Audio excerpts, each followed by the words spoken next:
Hi, this is Scott here once again with Abundance Coaching TV. Abundance Coaching TV is life coaching TV that makes a difference. And one of the ways that you can make a difference in your life is by making money. And in today's episode, I'm excited to introduce to you Stefan. And we are going to talk about how you can make money online and make finances and really just kick butt online. So, hey, welcome to the show, Stefan. Thanks, Scott. Looking forward to being here. Woohoo! Awesome, cool. Hey, so just to help us understand a little bit more about who you are, could you tell us like a little bit of your backstory? Like, where did you come from in regards to like where you were at financially, and then just kind of tell us a little bit about like where your journey came from, then where you are today. Yeah, sure. Well, I've been involved in self-development now for about 10 years, and before then, I was very shy, introverted, depressed, struggling with my life. I discovered Tony Robbins, who really inspired me and got me to set goals and believe in myself that I can make anything happen in my life. And one of the biggest areas that I struggled with the most in my life was just being shy and introverted and not having any confidence to talk to anyone or have friends or even to meet a girl and date and stuff like that. And so that was the first area of my life that I really focused on changing and improving. And when I was 21 years old, I started my very first business. It was called Lifestyle Transformations. And it was a dating coaching company that we basically helped other men. I had two business partners, but we helped other men overcome some of the challenges that I dealt with. Help them become more confident, develop their social skills, meet women, have success with dating. And we had that company for about 5 years. And it was a struggle during that time, primarily because I didn't know anything about business, marketing. I just had a passion to help people and coach people, and I wanted to improve myself. And I didn't realize that 90% of that is just business, marketing. I had to find ways to get customers that I could actually coach and get clients, and we were doing seminars and whatnot. And so that kind of put me in the direction of learning online marketing and finding ways to make money online. I had to, in order to get the customers and clients that would come to my seminars or that I could coach, I had to learn how to create a blog, how to create a website, how to code, do HTML and stuff like that, how to do email marketing. I had to learn how to do search engine optimization and pay-per-click and Facebook ads and all the different elements involved in that. And I discovered that I had learned a lot of amazing skills throughout that time. Yeah. And that business ended up failing primarily because me and my partners, we went in a different direction at a certain point, but also because I learned a lot about, there was a demand for what we were trying to offer. There's a lot of people that needed help or had those challenges, but we were trying to sell them a course or coaching that didn't really meet the needs of the market. We'd sell these boot camps and seminars and stuff that were over $1,000, and unfortunately, most of our clients or the people that are into the dating thing, they're young guys. They're guys in their 20s, maybe early 30s, and they're students, and so they couldn't really even afford to do some of our events and everything. It was always a hustling type business where I had to hustle to always get new clients every single month. And 1 month I could make a lot of money or get a number of clients, but then next month I'd have to again get out there and hustle and grind to get more clients for that. And so I discovered, I was like, there's got to be an easier way to make money. And I was getting introduced to the concept of passive income, and being able to make money while I slept. And so I looked into different ways that I could create a product that I could just sell on the internet and just have that product up there selling on a website or whatever it is. And then that way, while I'm sleeping, while I'm doing whatever it is that I'm doing, I could have people from all over the world that are going and purchasing my product, receiving value from it, and I get paid for it. Nice. And once I discovered that, and I actually decided to, a few years ago, go in a totally different direction than the dating business, because I was just struggling financially at that time, and it was basically I was living in a way where I was like paycheck to paycheck, like I'd have to find a way each month to make enough money just to pay my bills. At one point I got into massive credit card debt, and I didn't know how to manage money or manage my finances. I always just believed that I was making money, and I'd hide away from the fact that I had all these expenses, and I didn't want to look at my finances. It was kind of like just trying to avoid it because I didn't want to experience the pain of how much debt that I was really in.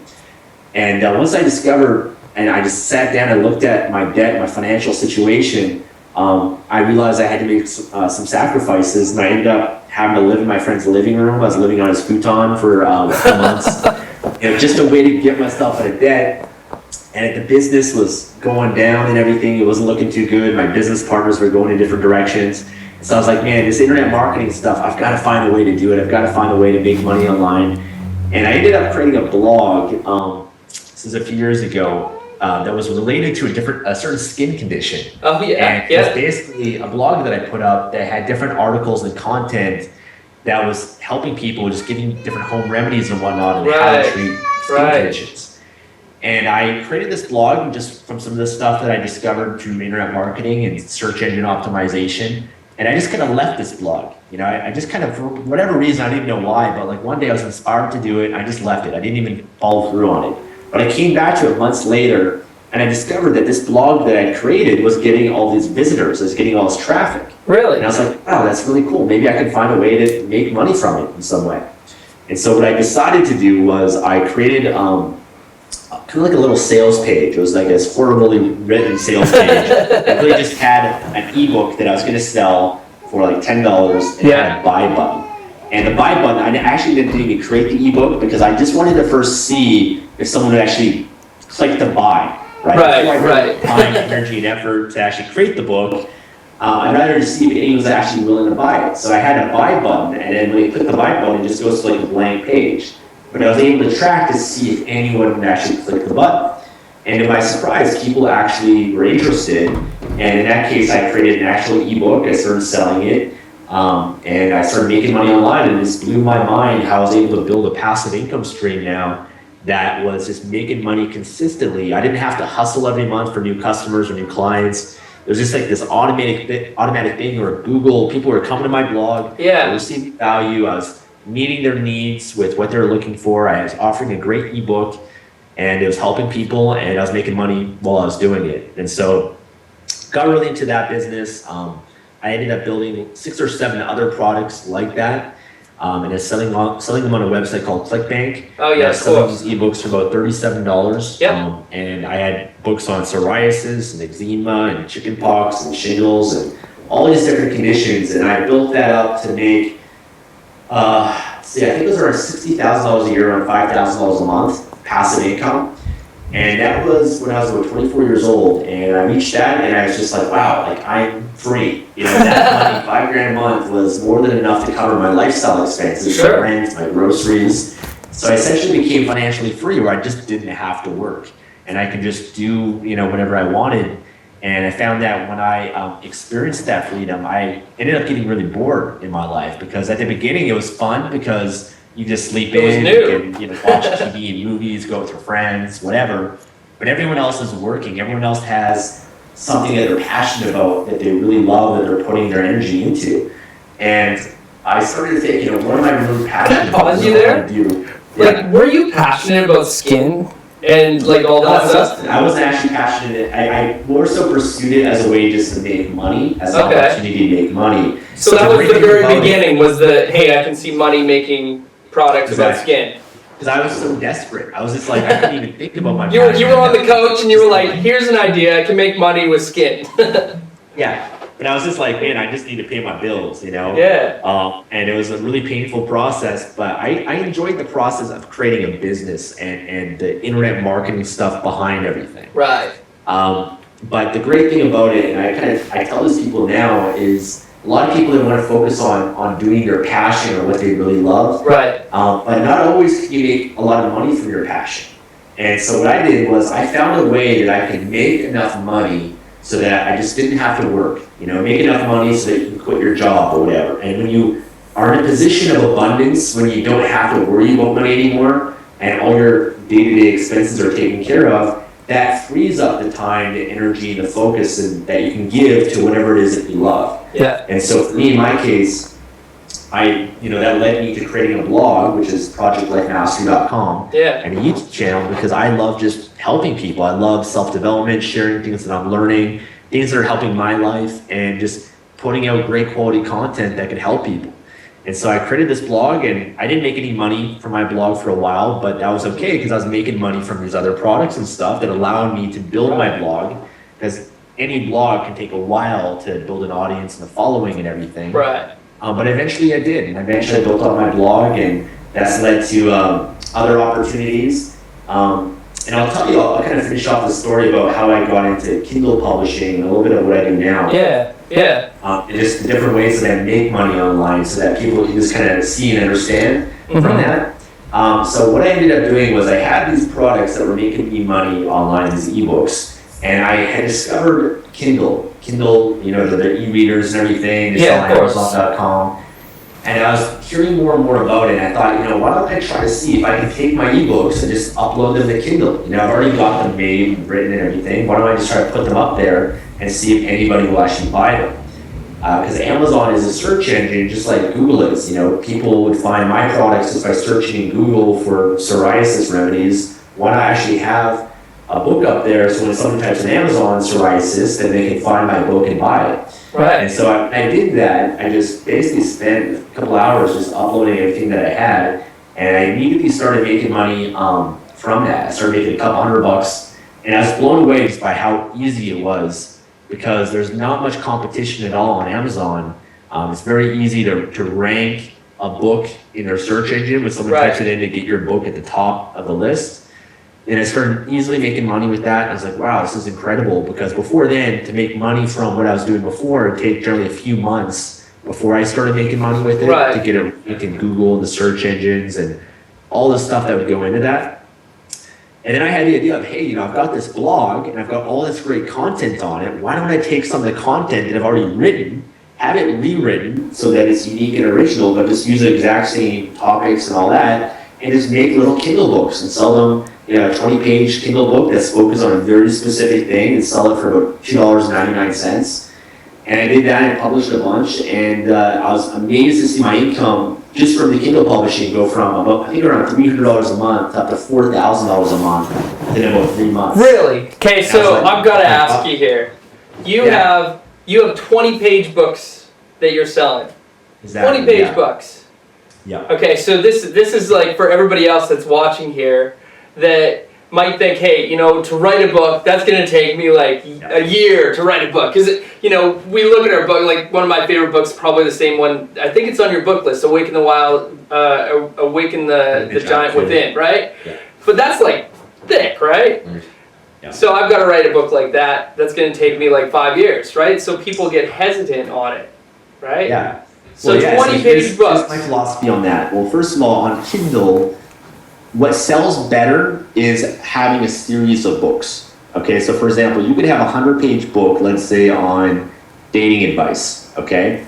And you could sell that book for $10, let's say, right? Sure. That actually doesn't sell as good as if you just broke down the process of dating advice and created small books that you sell for about $2.99, and they're 20-page books. So having 5 20-page books instead of that one 100-page book.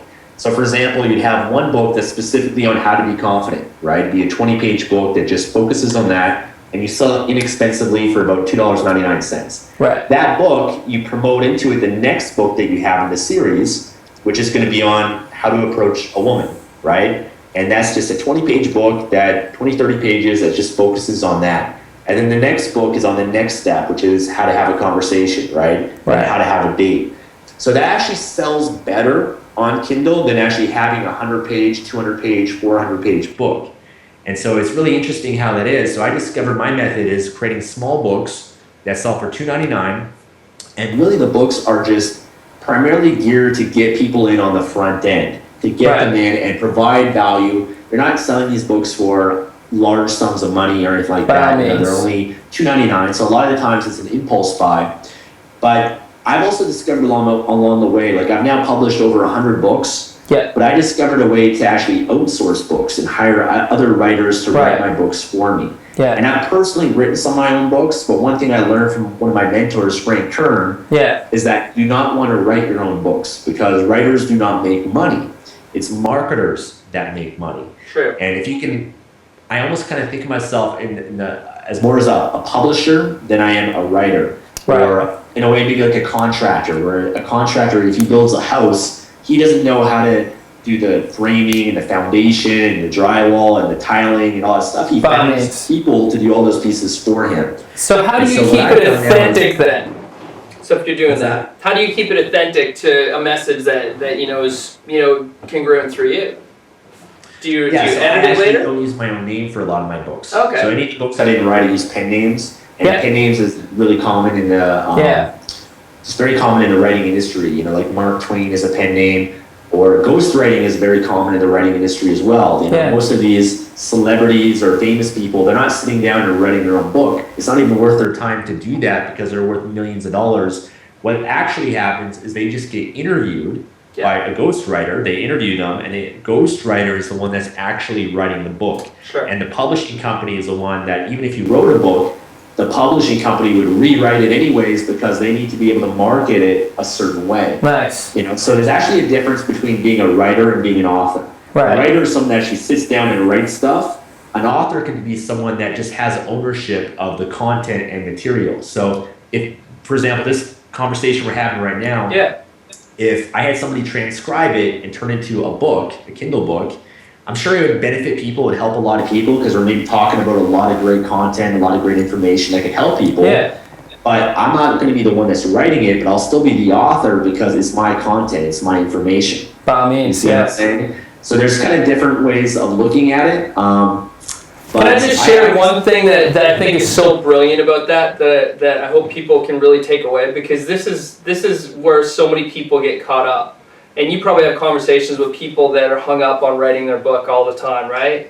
Totally, yeah. Yeah? Okay. Yes, absolutely. And you know what? I find the biggest thing that holds people back from writing a book is actually the first book that I wrote years ago was a dating book, and it failed horribly because I tried to make it perfect, which doesn't exist. No book is ever going to be perfect. I spent over a year writing it. I wanted to make sure my friends, my family, everybody proofread this book. And the truth was, all those little things that I was worried so much about, the structure of this sentence and that little error and here and there, whatever, really nobody would care. Nobody actually that would reading it would even notice it except for me. It was all in my head. It was all my beliefs and my programming. I was trying to do things perfect that was preventing me from actually getting this book out there and helping people. And I learned from Dan Sullivan, he has a book called The 80% Approach. Yeah, right. He says that 80% of anything is that's the meat. That's where the most value is. Mm-hmm. So even if you publish a book that's 80%, and there could be little mistakes or whatever that in the book, most people don't care. The main thing people care about when they receive a book is, does this book provide the benefit that's promised to me? Yeah. Is this book going to solve my problem? Yeah. I've got a book out that I use as an example on binge eating disorder, how to overcome it. And that's something that I struggled with. And it's a book that I think is 20 or 30 pages long. It does really well, makes me a couple $100 a month, passive income. I haven't even touched it in a long time. But that was a book that when I first put it out there, it's just mainly focuses on just stuff that can help people with binge eating. There might be some mistakes in there. It might not be the perfect grammar or spelling. And, I didn't have the best proofreader go through it and stuff. But the bottom line is it helps people and people get benefit because the only thing they care about is this going to help me with binge eating? Now, my books are all nonfiction. If you're writing a fiction book, then, people might care more about the story and be engaged. They might find it boring. But when it's very factual, it's very easy and straightforward to get those books created. Yeah, for sure. Cool. So let's use an example. Sure. I'll let you use me as an example, okay? So I have a book. So for anybody in the audience, you can go, and it's a 26-page book, by the way. You can go to abundancecoaching.com/lion. It's called Awaken the Wild Lion Within.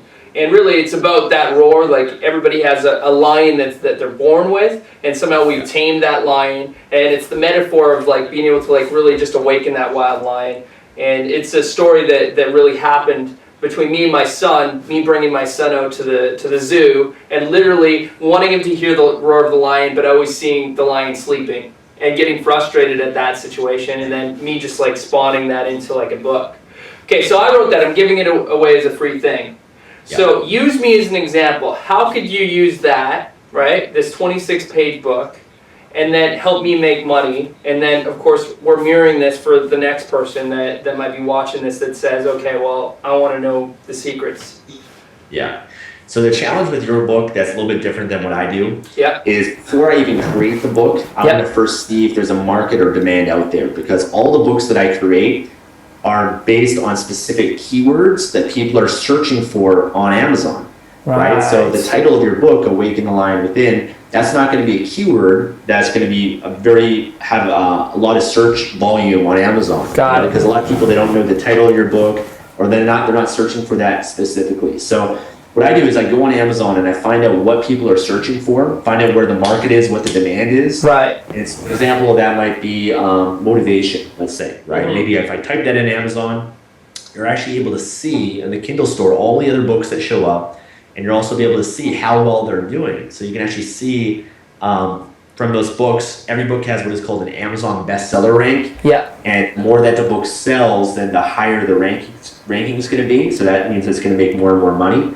So before I get into the market, I'll analyze the other books that are there. I'll look at the competition. I'll look at the market. I'll see, are these books making money? Can I do something better or different, or have a different angle in some way? Can I provide a solution here?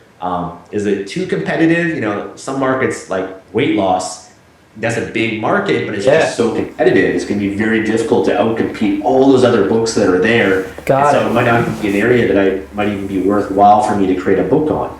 But the point is I find the market first and the demand, and I analyze that and assess that.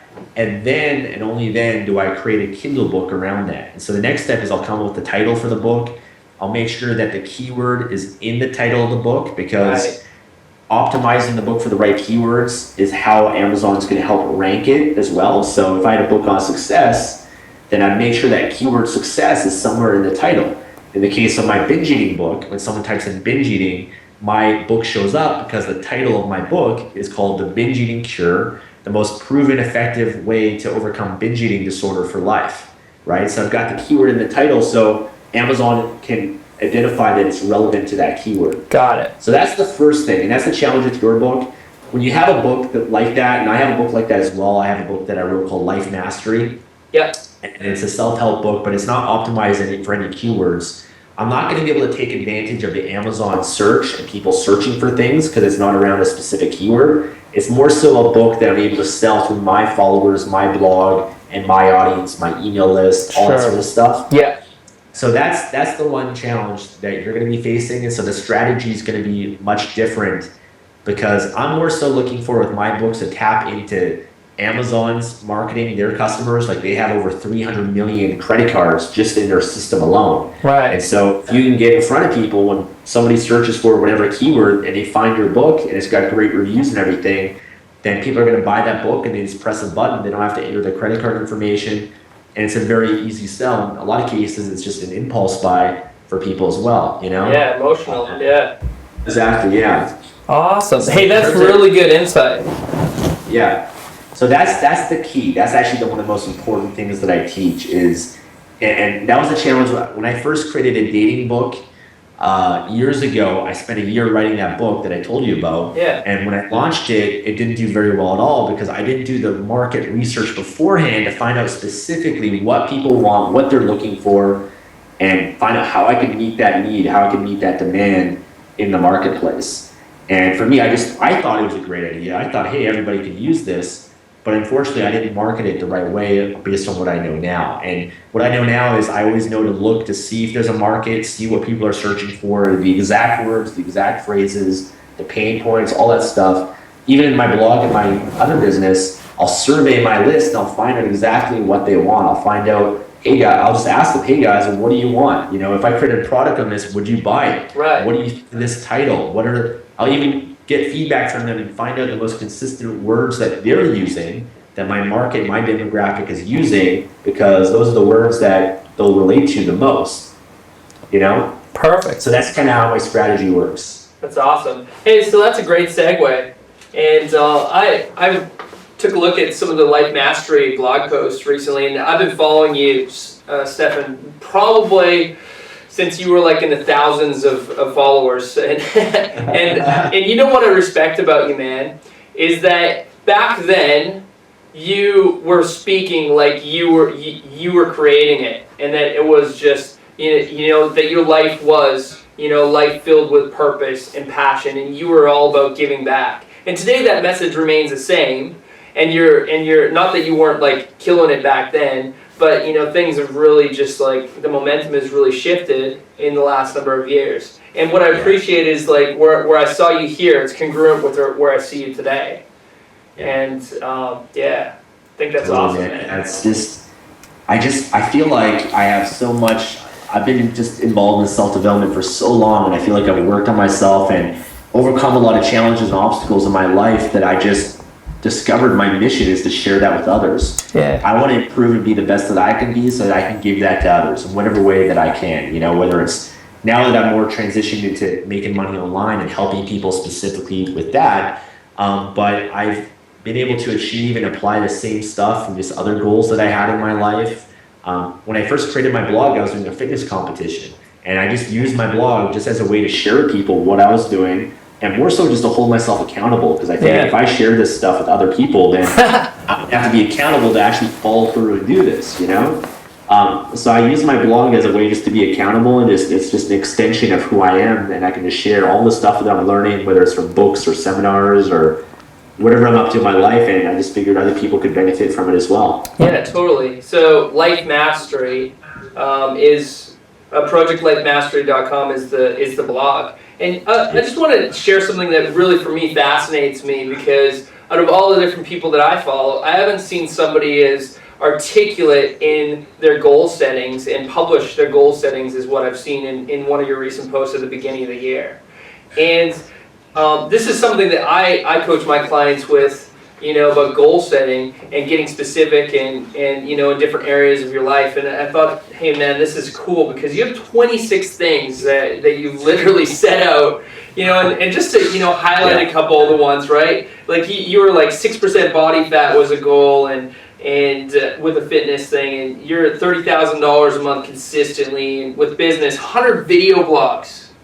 Like, man, that's awesome. Money making course by May 1st.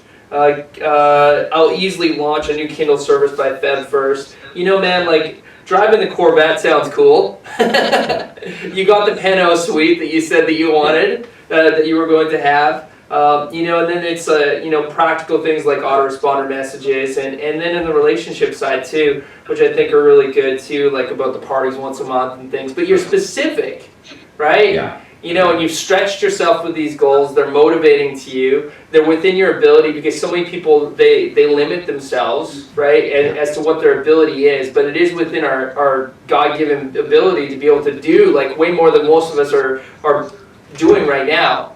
But one of the things that I see consistently, and you probably do too, is that people don't know how to be effective with their time.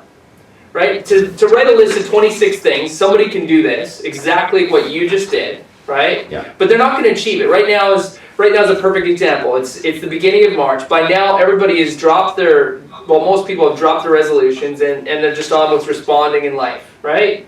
So what qualities do you have to have, and do you choose to have, that help you achieve your goals, and how do you achieve them effectively? Yeah, you know, that's a great question. You know, when I set my goals, first and foremost, I find, because I have a lot of people send me their goals, people that I work with or apply for my coaching and everything, they have to be specific, they have to be measurable, they have to be attainable, realistic, and have a timeline. It's that whole SMART philosophy, right? Specific, measurable, attainable, realistic, and have a timeline. And I really follow that with my goals first and foremost. As you can see from my goals, they're very specific. I phrase them in a way that I will easily achieve this. I will easily be making $30,000 a month consistently by this date.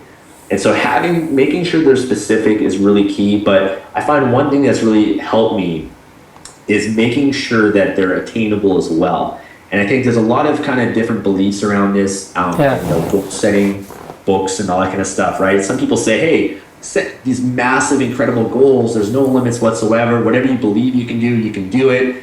You know, and when I first started doing that, I would set these crazy goals like, hey, this year I'm gonna make $1 million. Right? Meanwhile, I'm making like $2,000 a month or something like that. I'm just struggling. And the problem that I found was when you set these massive goals that you don't believe that you can make happen, that lack of belief means that you're not going to take any action towards it. Right. Because if you don't believe that you're going to make $1 million or see how you can make that happen, then you're just not going to take action towards that goal. And so what happened for me, at least, I would set these crazy goals, and then at the end of the year, I would have achieved none of them because they're just these crazy large goals. And then when you're not seeing results or you keep failing and coming up short, you get really discouraged, you get hard on yourself, you beat yourself up.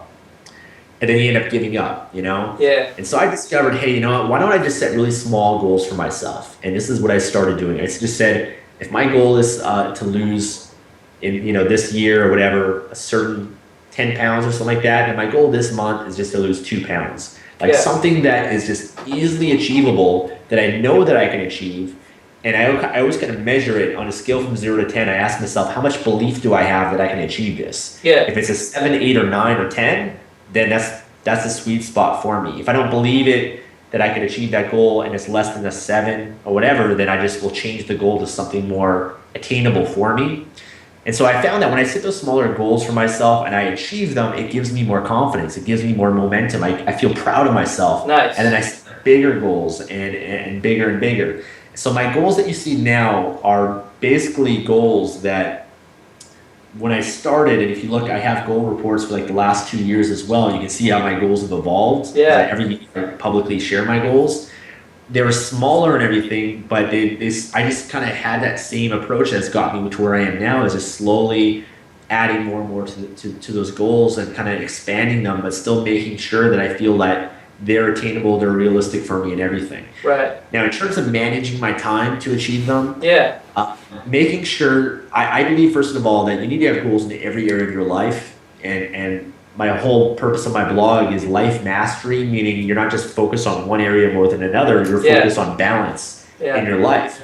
And so I make sure that I have goals in my physical body, my finances, my business, my family, my relationships, my social life, my spiritual life, contribution, personal development. So having goals in all those areas, but making sure that you can plan out your life the right way is key, planning out your weeks. So I make sure first and foremost I have a vision for each area of my life, and I have specific goals for each area. And then what I do is each week I sit down and I plan out some sort of actions that I can do in each area of my life.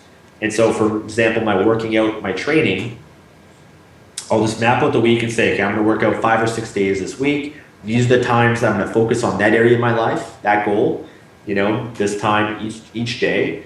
And boom, I've got this scheduled in. If it's having that party once a month, I'll make sure that I schedule that, and that'll be one thing that I just scheduled for that month. Right. And I just focus on that. If it's my business or whatever, then I'll schedule different chunks throughout the week that are focused specifically on that goal. I'll schedule maybe my weekends to focus more on going out, socializing, hanging out with friends, having fun. So I make sure that I schedule things, which is really key. But you in a way have to learn yourself, and I feel like I've learned myself through years of goal setting to see how much I can manage, make sure it's not too stressful, overwhelming for me. Right. And as you start to learn yourself, and you will experience failure and hard times and make mistakes and all that, you start to learn, and you just get better and better at the goal setting process and managing your life and your time. And I just find it just becomes easier that way. Yeah, that's awesome. Very cool. So, hey, I'd love your insight on one aspect of goal setting. So one of the things that I do with my clients is I have them make a one-word commitment every year. So at the beginning of the year, there's like one theme word, and then, there's ways for them to figure out how that is. Like, it's got to stretch and motivate them. It's got to be within their abilities and, be radical, and it's got to be the right goal too, right? So that's one way, but then what I encourage them to do is use power habits to make sure that actually comes through. Like, for me, it's thankful, right? So, like, even just, there, I put it everywhere. Like, thankful's up. Like, my house is pink with thankful notes, right? And then I have a big board where I'm posting 1,000 pieces of thankful. One of the things that I've found really beneficial has been, like, making this public. Like, putting it up so that you're not afraid. Like, people come into my house and they see these thankful things everywhere, and you're not ashamed of that, like, by making it a public thing. So it sounds like this is like what you're doing too.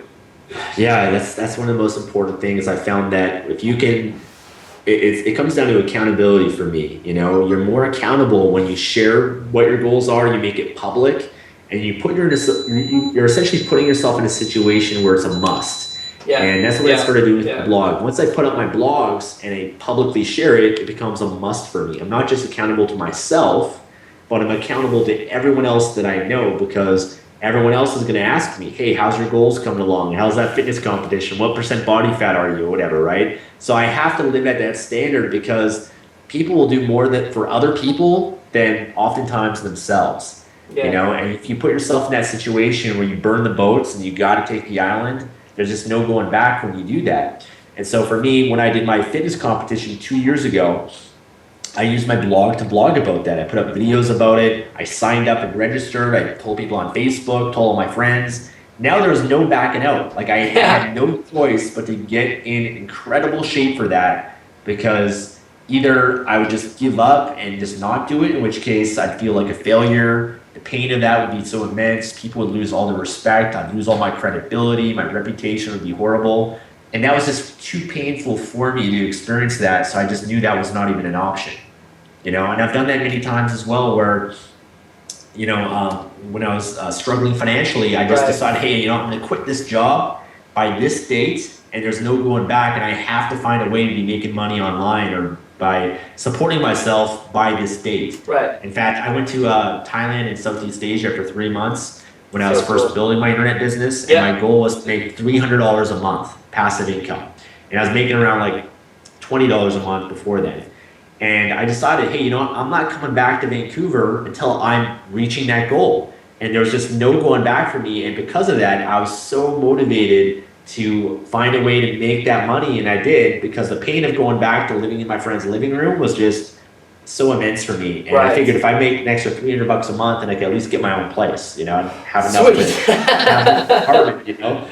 So I found that just by putting myself in those situations where it is a must, where there's this publicly sharing with people, I've done things where I'll go to a friend and say, hey, here's $500, okay? This is $500 from my bank account. You're not gonna give me this money back until I do what I said, until I achieve this goal or whatever by this date. If I don't, then you gotta keep that $500. So that makes you more accountable. That's radical, man. Through, you know? I'm a part of a mastermind group, for example, where every Monday we meet, and what we do is we set different actions for the week as well. And if you didn't follow through on any of your commitments or actions, then there's a consequence of $20. That $20 is going to go to a charity. You know, we keep it in a fund or whatever. But that $20 is just a little extra motivation, accountability to follow through and actually do what you said. Awesome. And so I find if you can have those systems in your life of accountability that push you, then that can be a really powerful motivator. Nice. That's so awesome. And just one final point on that too. I think back, you know, it's just like in school, you know, when you're in school, you got like an exam, you get a project that's due. You'll always find a way to get it done. You know, if you have a project that's due tomorrow and you haven't even started it, well, you're going to be up all night. You'll pull all-nighter just to make sure you get that done, because the consequence is you're going to get a bad grade, you're going to fail. You know, so having that accountability, that consequence, if you don't do this and this is going to happen, that just pushes us to always get it done. And so if you can create that in your own life and all the other areas, then you'll do really well. Yeah. Hey, I couldn't agree with you more. And you know what I often think about is, like, when we were in high school, there was always a competition of some kind. Yeah. And there was always something pushing us. Like, we always say grades. And every single term we'd have our, you know, our new marks, and there'd always be a fitness competition or some race or something, track and field, or we played ball. You know, and as people grow older, and I'm sure that a lot of the people watching right now, like, you know, they're not playing sports. Maybe they're watching their kids play sports or bringing them to sport. But what I think happens as well is, as we get older, we lose that winning spirit that we had, and all the qualities that that drove us to want to win, you know, in sport or in school or something like that too. But I think we're created to be winners. We're created as champions. We're created with that desire, and we want to actually and beat ourselves, beat our personal best, and you know, continue that. So great points, man. Yeah, and you've always got to be raising your standards. You know, you always have to be improving yourself. You've always got to have a vision for something more. You know, an ultimate vision in your life that you can be moving towards, and it means something. You know, it's a good saying that, well, what will get you through today is a promising enough tomorrow. And so if you have goals that inspire you, that motivate you, if you know what your why, the reasons are, you put yourself in that situation where it's a must for you, then in my opinion, it it just brings out a side of ourselves that is resourceful, committed, and it's just a really incredible thing if you can tap into that. And it works for me. I'm an achiever. I love goals and setting them, and I probably always will, you know. And I've also lived a life where I just had no goals, and I just did nothing all day, and, you know, just sat and watched movies and stuff. And I found that we need challenges. We need something to look forward to. We need a compelling future. We need things that can push us to become better and better each day. That's right, man. That's it. So I'm doing a survey as well, and my survey is for every single guest that I have on this show at Abundance Coaching TV. I ask them one theme question, and I'm really excited to release some results as to what people really are. And what I will do is make a video with different responses that people come up with this one question. Yeah. You ready for it? Yeah, absolutely. Yeah, you ready? Okay, so it's simple. Stefan, what are you looking for in life? Just be happy. That's it? Yeah. Do you want more? If you want to expand, you can. Yeah, what am I looking for in life? And yeah, just to be happy and to really live my purpose each day, being the best that I can be. You know, I want to be an example for others of what's possible.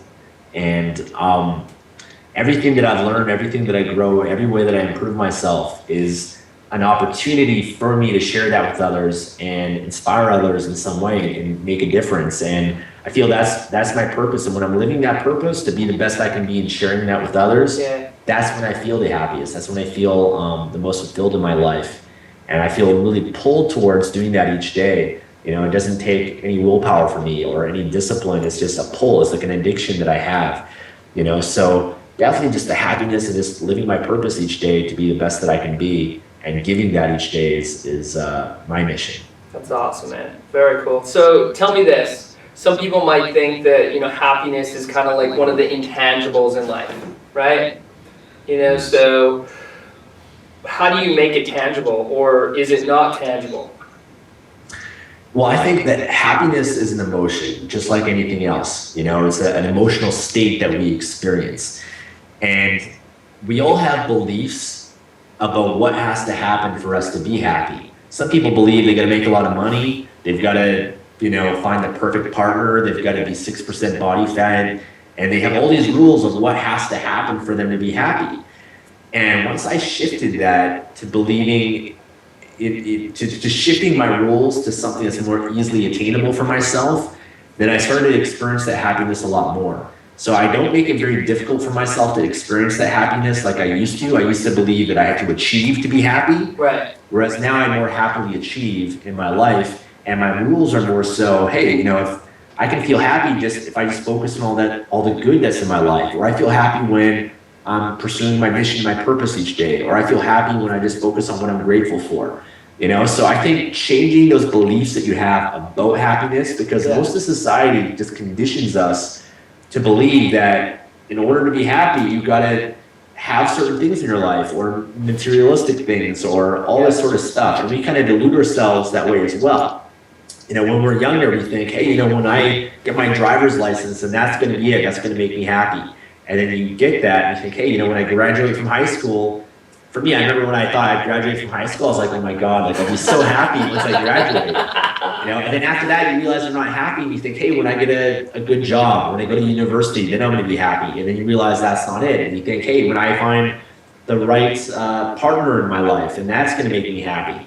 And you realize it doesn't. So you think, hey, if I have a kid and I build a family, maybe that's going to make me happy, right? And so we condition ourselves that way, and happiness is, in my opinion, is just a state that we can experience right now. You know, and it's just reconditioning yourself to focus on the good in your life, being grateful for what you have, and changing those rules, changing the beliefs that you have about that.